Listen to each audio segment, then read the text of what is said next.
I had an argument with a dude, like a friend of mine who's a prominent guy in the anti-vax world, and I said, listen, brother, they didn't take your freedom this time. They already had it.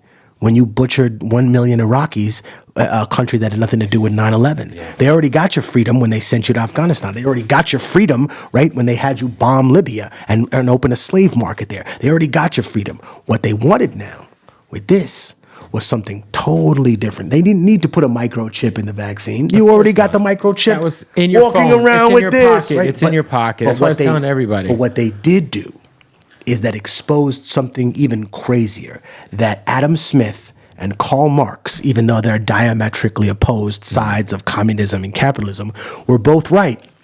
There's only two classes. The middle class is a farce, right? And that's what COVID taught you, because you could have a nice house, Kev, you have a nice car, a job, but you're worth negative $600,000. And a lot of you lost your homes during that time. Yeah. And you realized, oh no, there are only two classes. There's the working class, and there are the people who control the means of production.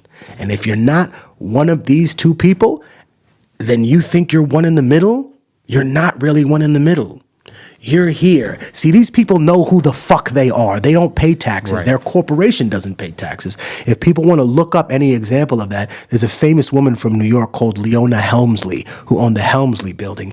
And she got in trouble because for years, she paid no taxes like all major corporations. Yeah, I mean, Google doesn't pay. I mean, none of these people pay taxes. But she went out and said in the media, in the New York Times, only little people pay taxes. And they had to get her because this caused such a fucking uproar in New York. They were like, little people. Like, you mean working class people? Because a capitalist system creates food and shelter as commodities, so you're forced to work a 40-hour work week instead of venturing to things you would possibly like. The fact that, look, if I get an album done and I pay the record label back in a traditional scenario, I don't even keep the intellectual property. That's crazy. If I get a loan for anything else and I pay the loan back, I own the car. The car's mine, everything. Yeah.